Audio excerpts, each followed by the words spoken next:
La parole est à Madame Naïma Moutchou pour le groupe Horizon. Merci Madame la Présidente.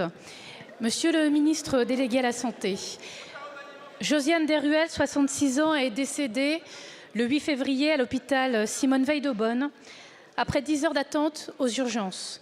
Nous en sommes bouleversés et je veux redire ma peine et tout mon soutien d'abord à sa famille et à ses proches, à la communauté de soignants, bien évidemment, qui endure aussi cette épreuve.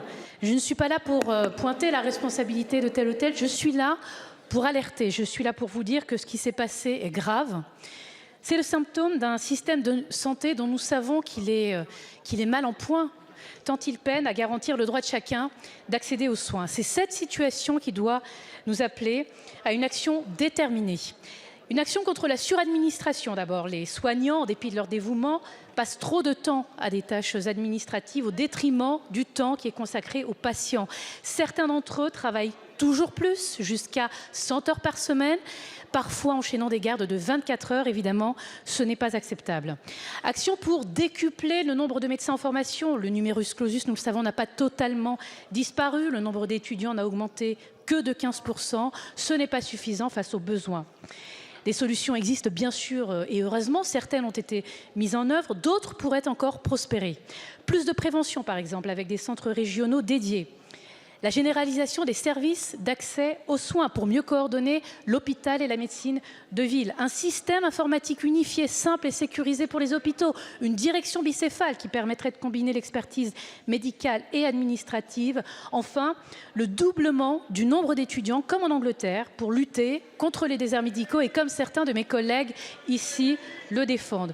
Monsieur le ministre, nous devons tout faire pour éviter d'autres drames semblables à celui de l'hôpital Simone-Veil. C'est aussi une question de confiance de nos concitoyens dans le système. Il faut amorcer un nouveau tournant de la politique de santé. Je sais que vous en avez le courage et la volonté. Monsieur le ministre, quelles mesures envisagez-vous?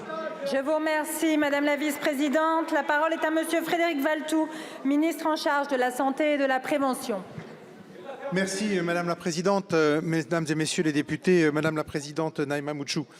Chaque décès à l'hôpital est malheureux et chaque décès aux urgences est insupportable, surtout lorsqu'il s'agit d'événements indésirables graves comme celui que vous avez évoqué à l'hôpital d'Aubonne.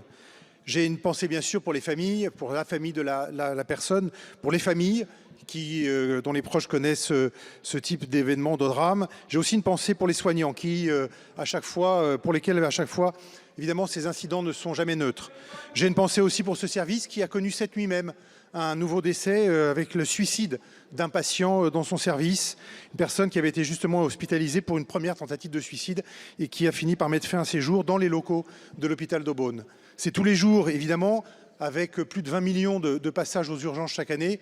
C'est tous les jours que des drames se déroulent dans les services hospitaliers. Et vous savez le dévouement et l'engagement des personnels pour bien sûr prendre avec sécurité et qualité en charge les patients dont ils ont la charge. Au-delà de ça, et vous l'avez évoqué dans votre question, il y a bien sûr des problèmes, des questions d'organisation.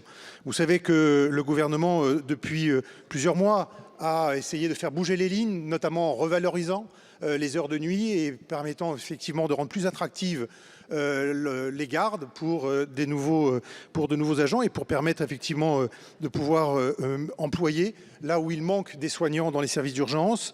Nous avons aussi travaillé sur l'amont en continuant à travailler sur le développement des services d'accès aux soins, les SAS, qui seront généralisés à l'été dans tous les départements. Aujourd'hui, simplement 2/3 des départements ont organisé des services d'accès aux soins. Et puis, bien sûr, il y a le partage des gardes avec la médecine libérale qui viendra là aussi soulager en amont l'hôpital. C'est par ces leviers, c'est par ces engagements, c'est par ces mesures que progressivement nous réussirons à inverser la tendance. Aujourd'hui, on réouvre des lits à l'hôpital, ce qui permet aussi de désengorger les urgences. Il faut continuer dans cette voie-là. Merci beaucoup. Je vous remercie, Monsieur le ministre. La parole est à Madame Bénédicte Ozano pour le groupe